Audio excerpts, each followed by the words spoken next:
کچھ دن پہلے یہ کہا گیا تھا اسرائیلی وزیراعظم بنیامین نیتن یاہو کی جانب سے، انہوں نے کہا تھا کہ اسرائیل اگر اس طرح کا حملہ کرنے جا رہا ہے ایران پر جس میں ان کے جوہری پروگرام کو نشانہ بنایا جا سکتا ہے، لیکن ہمیں اس چیز کی انہوں نے کہا کہ ہمیں اندازہ لگانا چاہیے کہ ایران جو ہے وہ جوابی حملہ کس طرح سے کر سکتا ہے۔ اور اس کے بعد جو حالات ہمارے سامنے آئے، ہم نے دیکھا کہ جس طرح سے ایک دن پہلے جب حملہ کیا گیا ہے اسرائیل کی جانب سے ایران پر، جس میں ان کے متعدد جو ہیں وہ سائنسدان شہید کیے گئے ہیں، اور وہ بڑا فوکسڈ حملہ تھا جو ہمارے سامنے آیا ہے۔ تقریباً 200 لڑاکا طیاروں نے اس حملے میں حصہ لیا ہے، جس کے بعد پھر فائنلی جواب دیا گیا ہے ایران کی جانب سے اسرائیل کو، اور اس میں ایک نقصان جو ہے وہ سامنے آ رہا ہے، اور اس میں تقریباً 7 لڑاکا طیارے جو ہیں وہ تباہ کیے گئے ہیں۔ اور اسرائیلی وزیراعظم نے جو کہا تھا، یہ کہا تھا کہ ایران پر حملے سے پہلے امریکہ سمیت دنیا کے مختلف ممالک کو بھی ہم نے آگاہ کر دیا ہے کہ ہم ایران پر حملہ کرنے جا رہے ہیں، اور اس طرح کی اطلاعات جو ہیں وہ پہلے سے ہی سامنے آ چکی تھیں۔ اور دیکھا جائے تو جنگ جو ہے وہ کس طرح سے چھڑ سکتی ہے، اگر کوئی ملک جو ہوتا ہے وہ اپنی دفاعی تمام تر جو ہوتے ہیں ان کے دفاعی آلات جو ہیں ان کو ایکٹیو کرتا ہے، اس کے باوجود جو اچانک سے حملہ ہوتا ہے، سم ٹائمز یہ چیزیں جو ہیں وہ حالات سے باہر ہو جاتی ہیں، کنٹرول سے باہر ہو جاتی ہیں، اور اس میں ایک بڑا جو ہے وہ نقصان ہوا ہے ایران کا اسرائیل کی جانب سے جب حملہ کیا گیا، لیکن جو دفاعی طاقت ہوتی ہے اس کا بھی استعمال کیا جاتا ہے اس کے بعد۔ اور پھر ہم نے دیکھا کہ ایران نے جوابی حملہ کیا جب اسرائیل پر، اور اس کے نتیجے میں جو تباہی سامنے آئی، ابھی تک اس کی جو اطلاعات ہیں وہ سامنے آ رہی ہیں۔ ایک جو ہے لڑاکا پائلٹ جو ان کی گرفتار ہو چکی ہیں، خاتون پائلٹ اسرائیل کی، ایران کی جانب سے بتایا گیا ہے 7 لڑاکا طیارے جو ہیں وہ تباہ کیے گئے ہیں، اور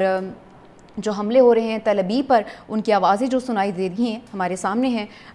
اس طرح کی جو۔ اور اگر ہم بات کریں ایرانی سپریم لیڈر آیت اللہ خامنائی کی، تو انہوں نے کہا کہ اگر اس کے بعد بھی اسرائیل اس طرح کو کوئی حملہ کرتا ہے تو اس کا جواب جو ہے وہ اس سے زیادہ شدید ہو سکتا ہے، اور ابھی یہ بھی ہو سکتا ہے کہ ایران اسی پر بس نہ کرے، مزید اسرائیل پر حملے جو ہیں وہ جاری رہیں گے، اور ابھی جاری ہیں بھی۔ بے شمار جو ہیں میزائل وہ بے شمار تباہ بھی کیے جا رہے ہیں اسرائیل کی جانب سے، جو کہ ایران کی جانب سے فائر کیے جا رہے ہیں اسرائیل پر۔ تقریباً 150 ہائپر سونک میزائل داغے گئے، اور جو کہ ان میں سے کچھ جو ہیں وہ فضا میں ہی تباہ کیے گئے ہیں۔ تل ابیب اور یروشلم کی جانب دھماکوں کی آوازیں جو ہیں وہ سنائی دے رہی ہیں۔ اس کے بعد الرٹ جاری کیا گیا اسرائیلی عوام کے لیے اسرائیلی حکام کی جانب سے، اور اس کے بعد ان کو چھپنے کے لیے کہا گیا کہ وہ بنکرز میں چھپ سکتے ہیں یا پھر اپنے آپ کو محفوظ مقام پر لے جا سکتے ہیں۔ دیکھا جائے تو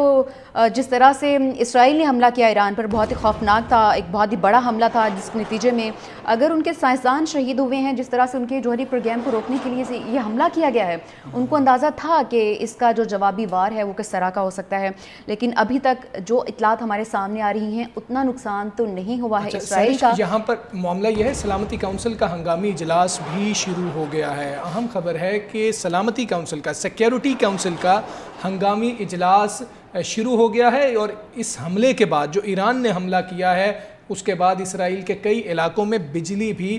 بند ہو گئی ہے۔ جس طرح سے ہم نو کانفیڈنس موشن کی بات کر رہے تھے، نو کانفیڈنس موشن اپنے آپ کو بچانے میں تو ویسے نیتن یاہو کامیاب رہے، لیکن اتنا بڑا فرق نہیں تھا۔ یہ ہنگ پارلیمنٹ ہے، اس کے اندر ہم بات کریں اسرائیل کے اندر تو 61 ان کو پڑے تھے اور 53 ان کے خلاف پڑے تھے ووٹس، تو یہ اتنا بڑا بھی فرق نہیں تھا کہ جو نو کانفیڈنس موشن سے وہ بچے ہیں۔ کچھ دن پہلے یہ کہا گیا تھا اسرائیلی وزیراعظم بنیامین نیتن یاہو کی جانب سے، انہوں نے کہا تھا کہ اسرائیل اگر اس طرح کا حملہ کرنے جا رہا ہے ایران پر جس میں ان کے جوہری پروگرام کو نشانہ بنایا جا سکتا ہے، لیکن ہمیں اس چیز کی انہوں نے کہا کہ ہمیں اندازہ لگانا چاہیے کہ ایران جو ہے وہ جوابی حملہ کس طرح سے کر سکتا ہے۔ اور اس کے بعد جو حالات ہمارے سامنے آئے، ہم نے دیکھا کہ جس طرح سے ایک دن پہلے جب حملہ کیا گیا ہے اسرائیل کی جانب سے ایران پر، جس میں ان کے متعدد جو ہیں وہ سائنسدان شہید کیے گئے ہیں، اور وہ بڑا فوکسڈ حملہ تھا جو ہمارے سامنے آیا ہے۔ تقریباً 200 لڑاکا طیاروں نے